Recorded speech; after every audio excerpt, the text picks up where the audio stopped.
Hi hello ನಮಸ್ತೆ. Guarantee ಸ್ಪೆಷಲ್ಗೆ ಸ್ವಾಗತ. ನಾನು ಪ್ರಭುದೇವ್. ಪಟ್ಟದಾಟಕ್ಕೆ ಅಧಿವೇಶನವೇ ಡೆಡ್ಲೈನ್ ಆಗುವ ಎಲ್ಲಾ ಸೂಚನೆಗಳು ಕಾಣ್ತಿವೆ. ಅಧಿವೇಶನದ ಬಳಿಕ ಅಧಿಕಾರ ಹಸ್ತಾಂತರ ಪರ್ವ ಆರಂಭ ಆಗೋದು ಫಿಕ್ಸ್ ಅನ್ನೋ ಸೂಚನೆಗಳು ಹೈಕಮಾಂಡ್ನಿಂದಲೇ ಬರ್ತಿವೆ. ಖರ್ಗೆ ಡಿಕೆ ಭೇಟಿಗಳು ಗದ್ದುಗೆ ಗುದ್ದಾಟ ಕ್ಲೈಮ್ಯಾಕ್ಸ್ ಹಂತಕ್ಕೆ ತಲುಪಿದೆ ಅನ್ನೋದನ್ನ ಸ್ಪಷ್ಟಪಡಿಸ್ತಿವೆ. ಆ ಕಡೆ ದೆಹಲಿಯಲ್ಲಿ ಸೋನಿಯಾ ಫೈಲ್ ಕೈಗೆತ್ತಿಕೊಂಡ್ರೆ ಡಿಕೆ ಶಿವಕುಮಾರ್ ಮಲ್ಲಿಕಾರ್ಜುನ್ ಖರ್ಗೆ ನಡುವೆ ಮಾತುಕತೆಗಳು ನಡೆದಿವೆ. ಇಬ್ಬರ ನಡುವೆ ನಡೆದ ಮಾತುಕತೆಗಳೇನು? ಇದೇ 2026ರ ಭವಿಷ್ಯಕ್ಕೆ ಮುನ್ನುಡಿಯ? ಸಿದ್ದು ಇಷ್ಟೊಂದು ಸಾಫ್ಟ್ ಆಗಿದ್ದು ಹೇಗೆ? ಇದೇ ಈ ಹೊತ್ತಿನ ವಿಶೇಷ ಪಟ್ಟ ಸುಸೂತ್ರ.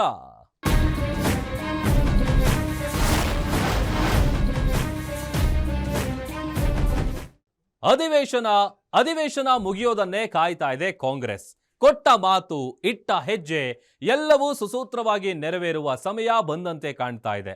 ದೆಹಲಿಯಲ್ಲಿ ಇದೇ ಮೊದಲ ಬಾರಿ ಸೋನಿಯಾ ಗಾಂಧಿ ನಾಯಕತ್ವ ಬದಲಾವಣೆ ವಿಚಾರವಾಗಿ ಮಾತಿಗೆ ಕೂತಿದ್ದಾಗಿದೆ.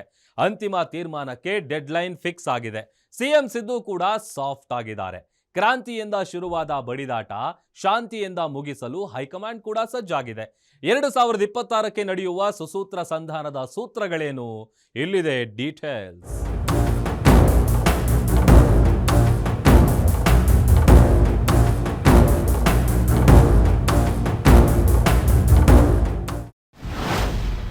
ನಾನು ಮಾತು ಕೊಡಲ್ಲ, ಕೊಟ್ಟ ಮೇಲೆ ಮಾಡೇ ಮಾಡ್ತೀವಿ. ಮಾತು ಕೊಡಲ್ಲ, ಕೊಟ್ಟ ಮೇಲೆ ಮಾಡೇ ಮಾಡ್ತೀವಿ.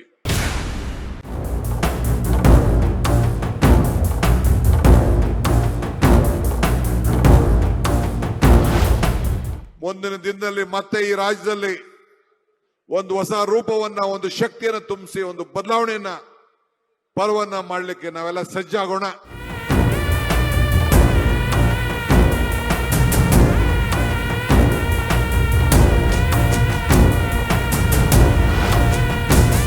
ಎಸ್, ನವೆಂಬರ್ ಕ್ರಾಂತಿ, ಕುರ್ಚಿ ಬದಲಾವಣೆ, 106 ಪ್ರಹಸನ, ಕೊನೆಗೂ ಶಾಂತಿ ಸಂಧಾನ ಎಲ್ಲವೂ ನಡೆದ ಬಳಿಕ ಈಗ ನವೆಂಬರ್ ಕ್ರಾಂತಿಯ ಚಾಪ್ಟರ್ ಅಂತಿಮ ಅಧ್ಯಾಯದ ಅಂತಿಮ ಪುಟ ತೆರೆದುಕೊಂಡಿದೆ. ಕಾಂಗ್ರೆಸ್ ವರಿಷ್ಠೆ ಸೋನಿಯಾ ಗಾಂಧಿ ಅಂತಿಮ ಪುಟ ತೆರೆದಿದ್ದು ಮುಕ್ತಾಯದ ಮುದ್ರೆಯೊಂದನ್ನ ಒತ್ತಬೇಕಿದೆ. ದೆಹಲಿಯಲ್ಲಿ ಒಂದು ರೀತಿಯ ಬೆಳವಣಿಗೆಗಳು ಆದರೆ ರಾಜ್ಯದಲ್ಲಿ ಮತ್ತೊಂದು ರೀತಿಯ ಬೆಳವಣಿಗೆಗಳು ಆಗುತ್ತಿವೆ. ಅದರಲ್ಲೂ ಡಿಕೆ ಶಿವಕುಮಾರ್ ಜಿದ್ದಿಗೆ ಬಿದ್ದವರಂತೆ ಸಿಎಂ ಸ್ಥಾನಕ್ಕಾಗಿ ಫೈಟ್ ಮಾಡ್ತಿದ್ದಾರೆ. ಅದಕ್ಕೆ ಬೇಕಾದ ತಮ್ಮ ಸರ್ವಶಕ್ತಿಯನ್ನ ಹಾಕಿ ಸರ್ವ ಪ್ರಯತ್ನ ಮಾಡ್ತಿದ್ದಾರೆ. ದೆಹಲಿಯಲ್ಲಿ ಏನೆಲ್ಲ ನಡೆಯುತ್ತಿದೆ ಅನ್ನೋದನ್ನ ನೋಡುವ ಮೊದಲು ರಾಜ್ಯದಲ್ಲಿ ಏನೆಲ್ಲ ರಾಜಕೀಯ ಪಲ್ಲಟಗಳು ಸಂಭವಿಸುತ್ತಿವೆ ಅನ್ನೋದನ್ನ ನೋಡೋಣ.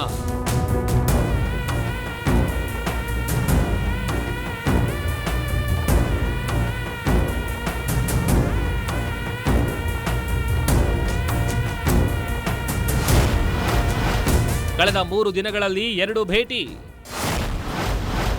ಪ್ರಿಯಾಂಕ್ ಡಿಕೆ ಮೀಟಿಂಗ್ ರಹಸ್ಯವೇನು? ಎಸ್, ಕಳೆದ 3 ದಿನಗಳಿಂದ ರಾಜ್ಯ ರಾಜಕಾರಣದಲ್ಲಿ ಸಂಚಲನ ಮೂಡಿಸುವ ಬೆಳವಣಿಗೆಗಳು ನಡೆಯುತ್ತಿವೆ.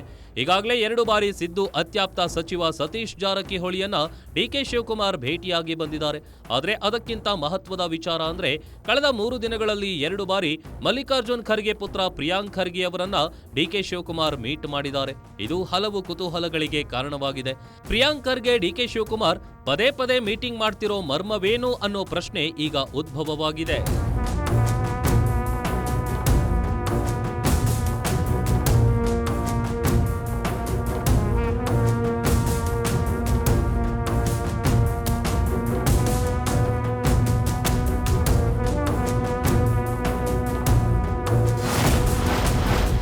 ದೆಹಲಿ ಬೆಂಗಳೂರು ನಡುವೆ ಪ್ರಿಯಾಂಕ್ ಸೇತುವೆ.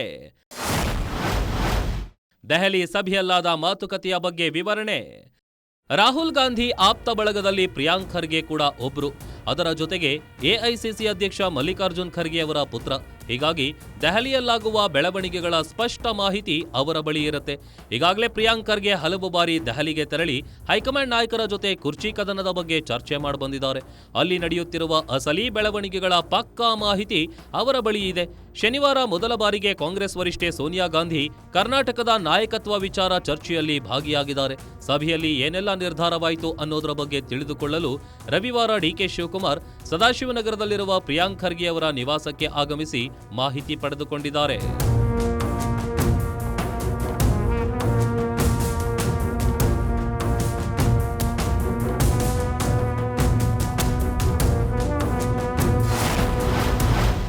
ಸೋನಿಯಾ ನೇತೃತ್ವದಲ್ಲಿ ನಡೆದ ಹೈ ವೋಲ್ಟೇಜ್ ಸಭೆ. ಪಟ್ಟದ ಫೈಟ್ ಬಗೆಹರಿಸಲು ಶಾಂತಿ ಸೂತ್ರದ ಮೊರೆ. ಇಷ್ಟು ದಿನ ನಾಯಕತ್ವ ಬದಲಾವಣೆಯ ವಿಚಾರದಲ್ಲಿ ಮೌನವಾಗಿದ್ದ ಕಾಂಗ್ರೆಸ್ ವರಿಷ್ಠೆ ಶನಿವಾರ ಮೊದಲ ಬಾರಿ ಇದಕ್ಕೆ ಒಂದು ಅಂತಿಮ ತೆರೆ ಎಳೆಯಬೇಕು ಅಂತ ನಿರ್ಧರಿಸಿ ಮಹತ್ವದ ಸಭೆ ನಡೆಸಿದ್ದಾರೆ. ಸೋನಿಯಾ ಎದುರು ರಾಜ್ಯ ಕಾಂಗ್ರೆಸ್ನಲ್ಲಿ ನಡೆಯುತ್ತಿರುವ ಎಲ್ಲಾ ರಾಜಕೀಯ ಬೆಳವಣಿಗೆಗಳ ಬಗ್ಗೆ ಮಲ್ಲಿಕಾರ್ಜುನ್ ಖರ್ಗೆ, ಕೆಸಿ ವೇಣುಗೋಪಾಲ್ ಮಾಹಿತಿ ನೀಡಿದ್ದಾರೆ. ಸಿದ್ದರಾಮಯ್ಯ ಮುಂದುವರೆಸಿದ್ರೆ ಆಗುವ ಲಾಭ ನಷ್ಟ ಹಾಗೂ ಕೆಳಗಿಳಿಸಿದ್ರೆ ಆಗುವ ಲಾಭ ನಷ್ಟದ ಬಗ್ಗೆ ಬ್ರೇಕ್ಫಾಸ್ಟ್ ಮೀಟಿಂಗ್ ಮೂಲಕ ಮಹಾಸಮರಕ್ಕೆ ಕದನ ವಿರಾಮ ನೀಡಿರುವ ಬಗ್ಗೆ ಪ್ರಸ್ತಾಪಿಸಿದ್ದಾರೆ.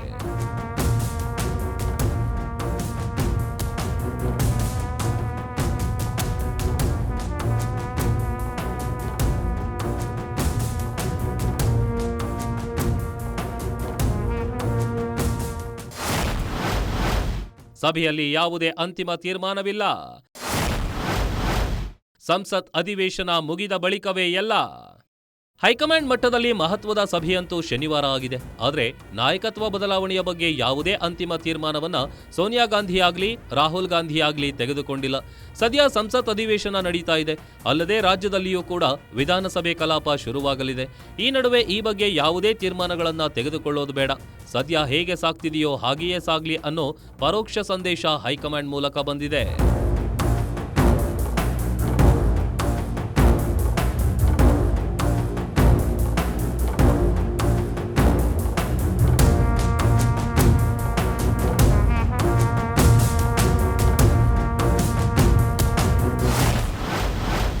ಎರಡು 2026ಕ್ಕೆ ನಾಯಕತ್ವ ಬದಲಾವಣೆ ಫಿಕ್ಸ್.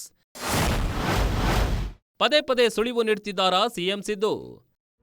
ಎಸ್, 2026ಕ್ಕೆ ನಾಯಕತ್ವ ಬದಲಾವಣೆ ಫಿಕ್ಸ್ ಅನ್ನೋ ಮಾತು ಕೈಪಾಳ್ಯದಲ್ಲಿ ಬಲವಾಗಿ ಬೇರೂರಿದೆ. ಆದರೆ ಅದಕ್ಕೆ ಶಾಂತಿ ಸೂತ್ರವನ್ನು ಹೈಕಮಾಂಡ್ ಹೆಣೆದುಕೊಂಡು ಕುಳಿತಿದೆ. ಇತ್ತ ಕಡೆ ಸಿಎಂ ಸಿದ್ದರಾಮಯ್ಯ ಕೂಡ ಪದೇ ಪದೇ ಪಟ್ಟ ಬದಲಾಗೋ ಸಂಭವದ ಬಗ್ಗೆ ಸುಳಿವು ನೀಡ್ತಿದ್ದಾರೆ. ಹೈಕಮಾಂಡ್ ಮಾತಿಗೆ ನಾನು ಬದ್ಧ ಅನ್ನೋದ್ರಿಂದ ಹಿಡಿದು ರಾಜಕೀಯ ಶಾಶ್ವತವಲ್ಲ, ಯಾರಪ್ಪನ ಸ್ವತ್ತು ಅಲ್ಲ, ಏನಾಗುತ್ತೋ ಆಗ್ಲಿ ಅಂತ ಶಾಸಕ ಬೇಳೂರು ಗೋಪಾಲಕೃಷ್ಣ ಎದುರು ಆಡಿದ ಮಾತು ಇವೆಲ್ಲವೂ ಕೂಡ ಪಟ್ಟ ಬಿಡಲ್ಲ ಅಂತ ಗಟ್ಟಿ ಹಠ ತೊಟ್ಟಿದ್ದ ಸಿದ್ದರಾಮಯ್ಯ ಈಗ ಸಾಫ್ಟ್ ಆಗಿದ್ದಾರಾ ಅನ್ನೋ ಸಂಶಯಗಳು ಮೂಡಿಸುತ್ತಿವೆ. ಅದರಲ್ಲೂ ಶನಿವಾರ ಹಾಸನದಲ್ಲಿ ನಡೆದ ಸಮಾರಂಭದಲ್ಲಿ ಕೊಟ್ಟ ಮಾತಿನ ಬಗ್ಗೆ ಆಡಿದ ಮಾತು ಅವರು ಮತ್ತಷ್ಟು ಸಾಫ್ಟ್ ಆಗಿದ್ದಾರೆ ಅನ್ನೋದಕ್ಕೆ ಮತ್ತೊಂದು ಸಾಕ್ಷಿಯಾಗಿದೆ. ನಾನು ಮಾತು ಕೊಡಲ್ಲ, ಕೊಟ್ಟ ಮೇಲೆ ಮಾಡೇ ಮಾಡ್ತೀವಿ. ಮಾತು ಕೊಡಲ್ಲ, ಕೊಟ್ಟ ಮೇಲೆ ಮಾಡೇ ಮಾಡ್ತೀವಿ. ಎಸ್, ಈ ಒಂದು ಮಾತು, ಸಿದ್ದು ಆಡಿದ ಈ ಒಂದೇ ಒಂದು ಮಾತು ಈಗ ರಾಜ್ಯ ರಾಜಕಾರಣದಲ್ಲಿ ಹಲ್ಚಲ್ ಎಬ್ಬಿಸಿದೆ. ಸಿದ್ದು ಸಾಂದರ್ಭಿಕವಾಗಿ ಮಾತನಾಡಿದ್ದಾರಾ, ಇಲ್ಲ ಡಿಕೆ ಶಿವಕುಮಾರ್ ಅವರ ಕೊಟ್ಟ ಮಾತಿನ ಪೋಸ್ಟರ್ಗೆ ಟಕ್ಕರ್ ಕೊಟ್ಟಿದ್ದ, ಇಲ್ಲವೇ ಹೈಕಮಾಂಡ್ಗೆ ನನಗ್ಯಾವ ಅಸಮಾಧಾನವೂ ಇಲ್ಲ, ಶಾಂತಿಯಿಂದ ನನ್ನ ಆಸನ ಬಿಟ್ಟಿಳಿಯಲು ರೆಡಿ ಅಂತ ಸಂದೇಶ ಕೊಟ್ಟಿದ್ದ ಗೊತ್ತಿಲ್ಲ. ಆದರೆ ಸಿದ್ದು ಆಡಿದ ಮಾತು 2026ಕ್ಕೆ ಕಾಂಗ್ರೆಸ್ನಲ್ಲಿ ಹಲವು ಬದಲಾವಣೆಗಳು ನಡೆಯೋದು ಪಕ್ಕಾ ಅನ್ನೋ ಸಂದೇಶ ರವಾನೆ ಮಾಡಿದಂತಿದೆ ಅಂತ ರಾಜಕೀಯ ಪಂಡಿತರು ವಿಶ್ಲೇಷಣೆ ಮಾಡ್ತಿದ್ದಾರೆ.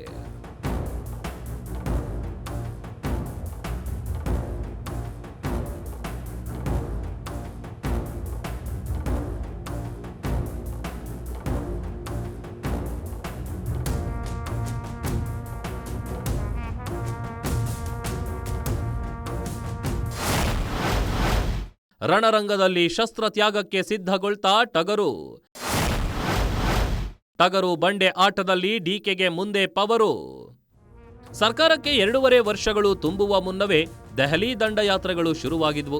ಸಿಎಂ ಡಿಸಿಎಂ ದೆಹಲಿಯಲ್ಲಿಯೇ ಠಿಕಾಣಿ ಹೂಡಿದ್ರು. ಬಳಿಕ 5 ವರ್ಷ ನಾನೇ ಸಿಎಂ ಅಂತ ಹೇಳಿಕೆ ನೀಡಿದ ಸಿದ್ದು ನಾನು ಪಟ್ಟ ಬಿಡಲು ಸಿದ್ಧನಿಲ್ಲ ಅಂತ ಸ್ಪಷ್ಟವಾಗಿ ಆದ್ರೆ ಪರೋಕ್ಷವಾಗಿ ಹೈಕಮಾಂಡ್ಗೆ ಹೇಳಿದ್ರು. ಆದ್ರೆ ಈಗ ಅಖಾಡ ಬದಲಾಗಿದೆ.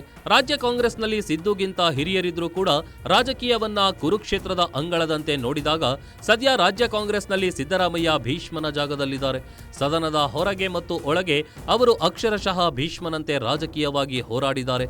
ಆದ್ರೆ ಸಂಧಾನಗಳು, ಮಾತುಕತೆಗಳು ಅವರನ್ನು ಶಸ್ತ್ರತ್ಯಾಗ ಅನಿವಾರ್ಯತೆಗೆ ದುಡಿವಿಯಾ ಅನ್ನೋ ಸಂಶಯಗಳನ್ನು ಕೂಡ ಸೃಷ್ಟಿಸುತ್ತಿವೆ.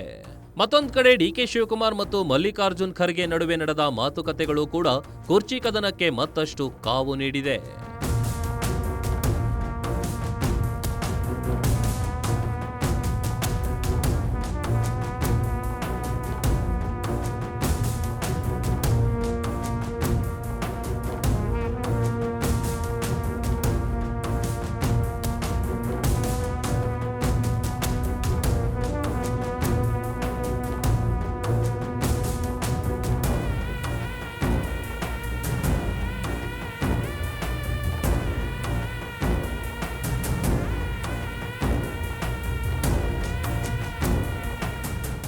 ದೆಹಲಿಯಲ್ಲಿ ಸೋನಿಯಾ ಗಾಂಧಿ ಜೊತೆ ದೆಹಲಿ ನಾಯಕರ ಮಾತು, ಸಿಎಂ ಪಟ್ಟಕ್ಕಾಗಿ ಜಿದ್ದಿಗೆ ಬಿದ್ದಿರುವ ಡಿಕೆ ಶಿವಕುಮಾರ್. ಇವೆಲ್ಲವೂ ಈಗ ಸಿಎಂ ರೇಸ್ ಫೈನಲ್ ಹಂತ ತಲುಪಿದೆ ಅಂತಲೇ ವಿಶ್ಲೇಷಿಸಲಾಗ್ತಾ ಇದೆ. ಡಿಕೆ ಪ್ರಿಯಾಂಕ್ ಖರ್ಗೆ ಪದೇ ಪದೇ ಭೇಟಿ, ಡಿಕೆ ಮಲ್ಲಿಕಾರ್ಜುನ್ ಖರ್ಗೆ ಕಾರ್ನಲ್ಲಿ ಆಡಿದ ಮಾತುಕತೆಗಳು, ಇವೆಲ್ಲವೂ 2026ಕ್ಕೆ ಬದಲಾವಣೆ ಫಿಕ್ಸ್ ಅನ್ನೋದು ಮೇಲ್ನೋಟಕ್ಕೆ ಸ್ಪಷ್ಟಗೊಳ್ತಾ ಇದೆ. ಹಾಗಿದ್ರೆ ಶನಿವಾರ ಖರ್ಗೆ ಜೊತೆ ಕಾರ್ನಲ್ಲಿ ಹೋದ ಡಿಕೆ ಶಿವಕುಮಾರ್ ನೀಡಿದ ಭರವಸೆಗಳೇನು? ಖರ್ಗೆ ಡಿಕೆ ಸಾಹೇಬ್ರಿಗೆ ನೀಡಿದ ಅಭಯವೇನು? ಸಿದ್ದು ಕೊಟ್ಟ ಮಾತು ಈಡೇರಿಸಲು ಬದ್ಧ ಎಂಬ ಹೇಳಿಕೆ, ಡಿಕೆ ಖರ್ಗೆ ಕುಟುಂಬದ ಪದೇ ಪದೇ ಭೇಟಿ, ಇವೆಲ್ಲವೂ ಹಲವು ಕುತೂಹಲಕ್ಕೆ ಹಾಗೂ ಸಂಶಯಗಳಿಗೆ ಎಡೆ ಮಾಡಿಕೊಡ್ತಾ ಇದೆ. 2026ಕ್ಕೆ ಸಮಥಿಂಗ್ ಘಟಿಸಲಿದೆ ಅನ್ನೋ ಸೂಚನೆ ನೀಡ್ತಾ ಇದೆ. ಶನಿವಾರ ಡಿಕೆ ಶಿವಕುಮಾರ್ ಹಾಗೂ ಮಲ್ಲಿಕಾರ್ಜುನ್ ಖರ್ಗೆ ಒಂದೇ ಕಾರ್ನಲ್ಲಿ HAL ಏರ್ಪೋರ್ಟ್ ವರೆಗೆ ಪ್ರಯಾಣ ಬೆಳೆಸಿದ್ದಾರೆ. ಈ ವೇಳೆ ಮಲ್ಲಿಕಾರ್ಜುನ್ ಖರ್ಗೆ ಎದುರು ಡಿಕೆ 10 ಭರವಸೆಗಳನ್ನ ಕೊಟ್ಟಿದ್ದು, ಡಿಕೆ ಭರವಸೆಗೆ ಎಐಸಿಸಿ ಅಧ್ಯಕ್ಷ ಮಲ್ಲಿಕಾರ್ಜುನ್ ಖರ್ಗೆ ಕೂಡ ಒಂದು ಅಭಯವನ್ನ ನೀಡಿದ್ದಾರೆ ಅಂತಲೇ ಹೇಳಲಾಗ್ತಾ ಇದೆ. ಹಾಗಾದ್ರೆ ಏನದು ಭರವಸೆ ಮತ್ತು ಅಭಯಗಳ ಮಾತು? ಅದರ ಕಂಪ್ಲೀಟ್ ಡೀಟೇಲ್ಸ್ ಇಲ್ಲಿದೆ ನೋಡಿ.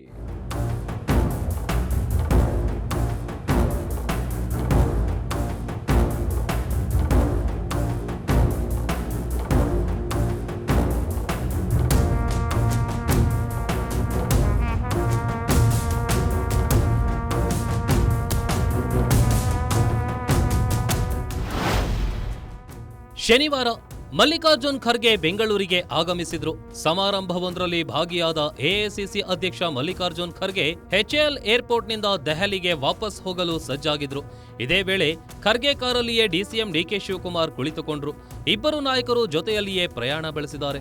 HAL ಏರ್ಪೋರ್ಟ್ ವರೆಗೂ ಸುಮಾರು 1 ಗಂಟೆಗಳ ಕಾಲ ಇಬ್ಬರು ನಾಯಕರು ಮಾತನಾಡಿದ್ದಾರೆ. ಈ ವೇಳೆ ರಾಜಕೀಯದ ಬಗ್ಗೆ ದೊಡ್ಡ ಮಟ್ಟದ ಚರ್ಚೆಗಳು ನಡೆದಿವೆ. ಅಲ್ಲಿ ಏನೆಲ್ಲಾ ಮಾತುಕತೆಗಳು ಆದವು ಅನ್ನೋದರ ಸ್ಫೋಟಕ ಸುದ್ದಿ ಗ್ಯಾರಂಟಿ ನ್ಯೂಸ್ಗೆ ಲಭ್ಯವಾಗಿದೆ.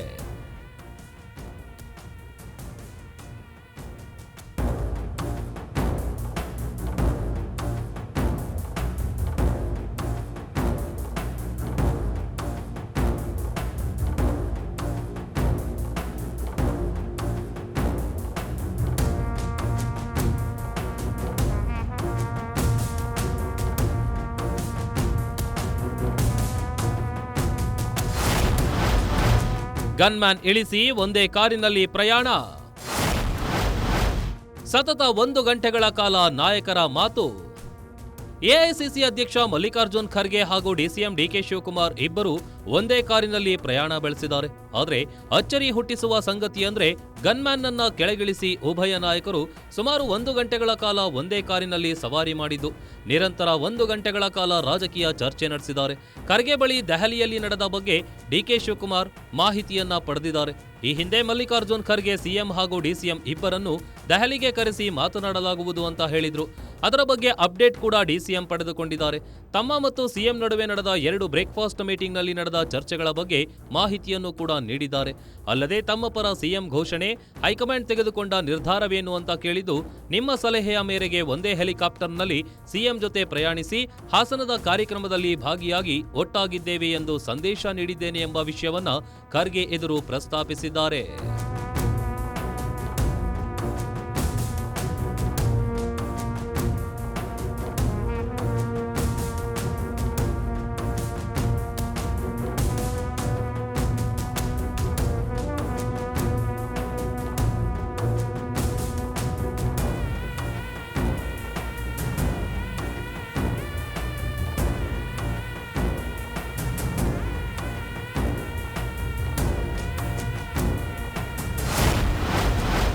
ಸಿಎಂ ಕುರ್ಚಿ ಬಗ್ಗೆ ಡಿಕೆ ಶಿವಕುಮಾರ್ ಹೇಳಿದ್ದೇನು? ಡಿಸಿಎಂ ಡಿಕೆಶಿ ಕೊಟ್ಟ ಆ 10 ಭರವಸೆಗಳು ಯಾವುವು? ಇನ್ನು 1 ಗಂಟೆಗಳ ರಸ್ತೆ ಪ್ರಯಾಣದಲ್ಲಿ ಡಿಕೆ ಶಿವಕುಮಾರ್ ಹಲವು ವಿಚಾರಗಳನ್ನ ಮಲ್ಲಿಕಾರ್ಜುನ್ ಖರ್ಗೆ ಎದುರು ಪ್ರಸ್ತಾಪಿಸಿದ್ದಾರೆ. ಅಧಿಕಾರ ಹಸ್ತಾಂತರ ಕುರಿತಂತೆ ಮಾತನಾಡಿದ ಡಿಕೆಶಿ, ಇನ್ನು ಎಷ್ಟು ದಿನ ಅಂತ ಕಾಯ್ಲಿ ಸರ್ ಎಂಬ ಪ್ರಶ್ನೆ ಮುಂದಿಟ್ಟು, ನನ್ನ ಸಿಎಂ ಮಾಡಿದ್ರೆ ನಾನು ಇದನ್ನೆಲ್ಲ ಮಾಡಲಿದ್ದೇನೆ ಅಂತ ಒಟ್ಟು 10 ಭರವಸೆಗಳನ್ನ ಖರ್ಗೆ ಸಾಹೇಬರಿಗೆ ನೀಡಿದ್ದಾರೆ. ಡಿಕೆ ಮಲ್ಲಿಕಾರ್ಜುನ್ ಖರ್ಗೆಗೆ ನೀಡಿದ ಆ ಭರವಸೆಗಳು ಯಾವುವು, ನಡೆದ ಮಾತುಕತೆ ಏನು ಅಂತ ನೋಡ್ತಾ ಹೋಗೋದಾದ್ರೆ, ಎಷ್ಟು ದಿನ ಕಾಯೋದು? ಎಲ್ರೂ ನನ್ನ ತಾಳ್ಮೆ ಪರೀಕ್ಷೆ ಮಾಡ್ತಿದ್ದಾರೆ. ನನ್ನ ಪರ ಹಾಗೂ ಇತರೆ ನಾಯಕರನ್ನ ತಾಳ್ಮೆಯಿಂದ ಇರುವಂತೆ ಹೇಳಿದ್ದೇನೆ. ಈಗಾಗಲೇ 2.5 ವರ್ಷ ಮುಗಿದಿದೆ. ಇನ್ನು ಎಷ್ಟು ದಿನ ಕಾಯೋದು? ನನ್ನ ಪಕ್ಷ ಸಂಘಟನೆ ನಾಯಕತ್ವದ ಬಗ್ಗೆ ನಿಮಗೇನಾದರೂ ಡೌಟ್ ಇದೆಯಾ? ನಾನು ಈಗಾಗಲೇ ಹೇಳಿದ್ದೀನಿ, ನನಗೂ ಒಂದು ಅವಕಾಶ ಮಾಡಿಕೊಡಿ. ನೀವು ನಿಮ್ಮ ಮಗನ ಬಗ್ಗೆ ಚಿಂತೆ ಮಾಡಬೇಡಿ, ಪ್ರಿಯಾಂಕ್ ಜವಾಬ್ದಾರಿ ನನಗಿರಲಿ. ಈಗಾಗಲೇ ಸಿದ್ದರಾಮಯ್ಯಗೆ ತಿಳಿಸಿದ್ದೇನೆ, ಅವರ ಮಗನ ವಿಚಾರವೂ ನನಗಿರಲಿ. ಹೈಕಮಾಂಡ್ ನಿರ್ಧಾರವೇ ಅಂತಿಮ ಅಂತ ಸಿದ್ದರಾಮಯ್ಯ ಹೇಳಿದ್ದಾರೆ. ನನ್ನಲ್ಲಿ ನೀವಿಬ್ಬರೂ ವಿಶ್ವಾಸವಿಡಿ. ಇನ್ನುಳಿದ ಅವಧಿಗೆ ನನ್ನನ್ನು ಸಿಎಂ ಮಾಡಿ. ನೀವು ನನ್ನ ವಿಚಾರವನ್ನ ಹೈಕಮಾಂಡ್ ಬಳಿ ಹೇಳಿ, ನನಗೆ ಅವಕಾಶ ಕೊಡಿಸಿ. 2028ರವರೆಗೆ ಕಾಯೋದು ಅಂದ್ರೆ ಸ್ವಲ್ಪ ಕಷ್ಟ. ನೀವೇ ಯೋಚಿಸಿ ಸರ್. ಇದು ಡಿಸಿಎಂ ಡಿಕೆ ಶಿವಕುಮಾರ್ ಮಲ್ಲಿಕಾರ್ಜುನ್ ಖರ್ಗೆ ಹತ್ತಿರ ತೋಡಿಕೊಂಡಿರುವ ತಮ್ಮ ರಾಜಕೀಯ ಅಳಲು. ಒಂದು ಹಂತದಲ್ಲಿ ಡಿಕೆ ಶಿವಕುಮಾರ್ ತಾಳ್ಮೆಯ ಕಟ್ಟೆ ಒಡೆದು ಹೋದಂತೆ ಕಾಣ್ತಿದೆ.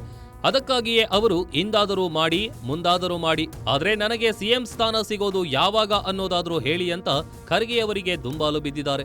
2028 ಅಂದ್ರೆ ಆ ವೇಳೆ ಸಿಎಂ ಸ್ಥಾನಕ್ಕೆ ಇನ್ನೂ ದೊಡ್ಡ ಸ್ಪರ್ಧೆ ಏಳುತ್ತೆ ಅನ್ನೋದು ಡಿಕೆಶಿಗೆ ಕನ್ಫರ್ಮ್ ಆಗಿದೆ. ಈಗಾಗಲೇ ದಲಿತ ಸಿಎಂ ಕೂಗು ಮುನ್ನೆಲೆಗೆ ಬಂದಿದೆ. ಅಹಿಂದ ವರ್ಗದ ಪರ್ಯಾಯ ನಾಯಕನ ವಿಚಾರವಾಗಿ ಚರ್ಚೆಗಳು ಜಾರಿಯಲ್ಲಿವೆ. ಹೀಗಾಗಿ ಇದೇ ಅವಧಿಯಲ್ಲಿ ಸಿಎಂ ಆಗಲೇಬೇಕು ಅನ್ನೋದು ಡಿಕೆಶಿ ಹಠ. ಡಿಕೆಶಿ ಮಾತಿಗೆ ಮಲ್ಲಿಕಾರ್ಜುನ್ ಖರ್ಗೆ ಕೂಡ ಒಂದಿಷ್ಟು ಅಭಯ ನೀಡಿದ್ದಾರೆ.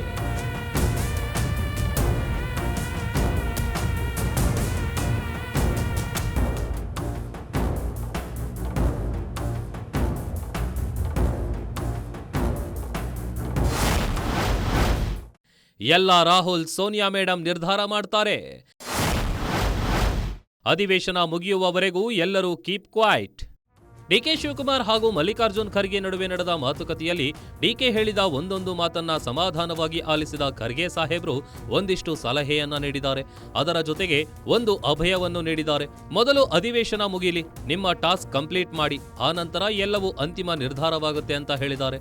ಖರ್ಗೆ ಸಾಹೇಬ್ರು ಡಿಕೆಗೆ ನೀಡಿದ ಸಲಹೆಗಳು ಹೀಗಿವೆ. ಡಿಕೆ ಶಿವಕುಮಾರ್, ನಿಮ್ಮ ಪಕ್ಷ ಸಂಘಟನೆ ಬಗ್ಗೆ ಹೈಕಮಾಂಡ್ಗೆ ಗೊತ್ತು. ನಾನು ಈ ಕುರಿತಂತೆ ಸಿದ್ದರಾಮಯ್ಯ ಜೊತೆಗೂ ಮಾತನಾಡಿದ್ದೇನೆ. ಏನೇ ಆದರೂ ರಾಹುಲ್ ಗಾಂಧಿ ಸೋನಿಯಾ ಮೇಡಂ ನಿರ್ಧರಿಸ್ತಾರೆ. ಈಗ ನಿಮಗೆ ಮೊದಲು ಟಾಸ್ಕ್ ಇರೋದು ಅಧಿವೇಶನ ಮುಗಿಸೋದು. ಪ್ರತಿಪಕ್ಷಗಳನ್ನು ಕಟ್ಟಿ ಹಾಕಿ ಸುಸೂತ್ರವಾಗಿ ಮೊದಲು ಅಧಿವೇಶನ ನಡೆಸಿ. ಬೆಳಗಾವಿ ಅಧಿವೇಶನ ಮುಗಿಯುವವರೆಗೂ ಸೈಲೆಂಟ್ ಆಗಿರಿ. ಆಮೇಲೆ ರಾಹುಲ್ ಸೋನಿಯಾ ಮೇಡಂ ಅವರಿಂದಲೇ ಹೇಳಿಸ್ತೀನಿ. ಇದು ಮಲ್ಲಿಕಾರ್ಜುನ್ ಖರ್ಗೆ ಡಿಸಿಎಂ ಡಿಕೆ ಶಿವಕುಮಾರ್ಗೆ ನೀಡಿದ ಸಲಹೆ ಮತ್ತು ಅಭಯ. ನಿಮ್ಮ ಸಂಘಟನೆಯ ಶಕ್ತಿಯ ಬಗ್ಗೆ ಹೈಕಮಾಂಡ್ಗೆ ಅರಿವಿದೆ. ಹೀಗಾಗಿ ನಾನು ಈಗಾಗಲೇ ಸಿಎಂ ಸಿದ್ದರಾಮಯ್ಯ ಹತ್ತಿರ ಮಾತನಾಡಿದ್ದೇನೆ. ಸದ್ಯ ಲೋಕಸಭೆಯಲ್ಲಿ ಚಳಿಗಾಲ ಅಧಿವೇಶನ ನಡೀತಾ ಇದೆ. ಎಲ್ಲ ನಾಯಕರು ಬ್ಯುಸಿಯಾಗಿದ್ದಾರೆ. ಇಲ್ಲಿಯೂ ಚಳಿಗಾಲ ಅಧಿವೇಶನ ಶುರುವಾಗಿದೆ. ಅದನ್ನ ಇಬ್ಬರು ಸೇರಿ ಸುಸೂತ್ರವಾಗಿ ಮುಗಿಸಿ ಅಂತಿಮ ನಿರ್ಧಾರ ರಾಹುಲ್ ಗಾಂಧಿ ಹಾಗೂ ಸೋನಿಯಾ ಮೇಡಂ ತೆಗೆದುಕೊಳ್ಳಲಿದ್ದಾರೆ ಅಂತ ಸ್ಪಷ್ಟಪಡಿಸಿದ್ದಾರೆ.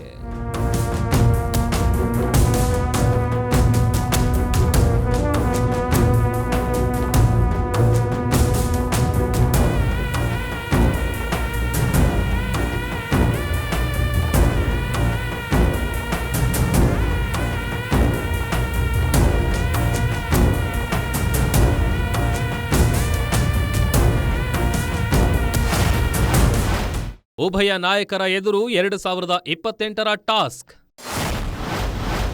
2026ಕ್ಕೆ ಪಟ್ಟ ಬದಲಾವಣೆಯಾಗೋದು ಫಿಕ್ಸ್. ಹೈಕಮಾಂಡ್ ಎದುರು ಸಿಎಂ ಬದಲಾವಣೆ ಎಂಬ ದೊಡ್ಡ ಸವಾಲು ಎದುರಾಗಿದೆ. ಕೈಪಾಳ್ಯಕ್ಕೆ ಸಿದ್ದು ಮತ್ತು ಡಿಕೆ ಇಬ್ಬರ ರಾಜಕೀಯ ಶಕ್ತಿಯ ಅನಿವಾರ್ಯತೆ ಇದೆ. ಹೀಗಾಗಿಯೇ ಇಬ್ಬರಿಗೂ ಯಾವುದೇ ಅಸಮಾಧಾನವಾಗದಂತೆ ಈ ಸಮಸ್ಯೆಯನ್ನ ಬಗೆಹರಿಸಲು ಹೈಕಮಾಂಡ್ ಸಜ್ಜಾಗಿದೆ. ಸಿದ್ದರಾಮಯ್ಯ ಜೊತೆ ಸಂಧಾನದ ಮಾತುಕತೆ ನಡೆಸಿ ಅವರಿಗೆ ಗೌರವಯುತವಾದ ಒಂದು ವಿದಾಯ ನೀಡಲು ದೆಹಲಿಯಲ್ಲಿ ತೀರ್ಮಾನವಾಗುವ ಸಾಧ್ಯತೆ ದಟ್ಟವಾಗಿದೆ. ಅದರ ಜೊತೆಗೆ ಉಭಯ ನಾಯಕರಿಗೂ 2028ರ ಚುನಾವಣೆಯನ್ನ ಗೆಲ್ಲಿಸಿಕೊಂಡು ಬರುವ ಟಾಸ್ಕ್ ನೀಡಲು ದೆಹಲಿ ನಾಯಕರು ಸಜ್ಜಾಗಿದ್ದಾರೆ. ಸಿದ್ದರಾಮಯ್ಯಗೆ ಒಂದು ಮಹತ್ವದ ಸ್ಥಾನ ನೀಡಿ ಅವರನ್ನ ಸಮಾಧಾನಿಸಿ ಅವರ ಪುತ್ರನಿಗೂ ರಾಜ್ಯ ರಾಜಕಾರಣದಲ್ಲಿ ಭವಿಷ್ಯ ರೂಪಿಸುವ ಸ್ಥಾನಮಾನ ನೀಡಿ ಎಲ್ಲಾ ಗೊಂದಲಗಳನ್ನ ಅಸಮಾಧಾನಗಳನ್ನ ತಿಳಿಗೊಳಿಸಿ ಬಳಿಕ ಡಿಕೆಗೆ ಪಟ್ಟ ಕಟ್ಟುವ ಸಾಧ್ಯತೆ ಇದೆ ಅಂತ ಹೇಳಲಾಗ್ತಿದೆ.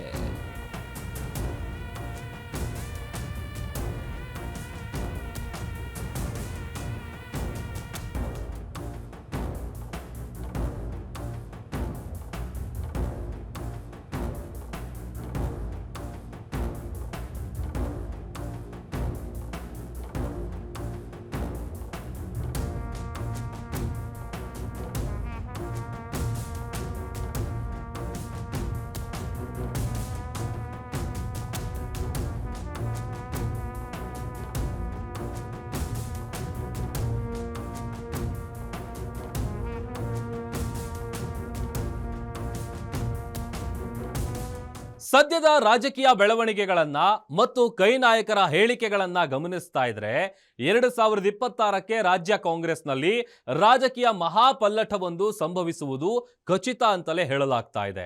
ಸದ್ಯ ಅಧಿವೇಶನ ಮುಗಿಯುವವರೆಗೂ ಸೈಲೆಂಟ್ ಆಗಿರಲಿರೋ ಸಿಎಂ ಕಿರೀಟ ಕಿತ್ತಾಟ ಅಧಿವೇಶನದ ಬಳಿಕ ಮತ್ತೆ ಕಾವು ಪಡೆದುಕೊಳ್ಳೋದಂತೂ ಪಕ್ಕಾ. ಇದಾಗಿತ್ತು ಈ ಹೊತ್ತಿನ ಗ್ಯಾರಂಟಿ ಸ್ಪೆಷಲ್. ನೋಡ್ತಾ ಇರಿ ಗ್ಯಾರಂಟಿ ನ್ಯೂಸ್, ಸುದ್ದಿ ಖಚಿತ, ನ್ಯಾಯ ನಿಶ್ಚಿತ.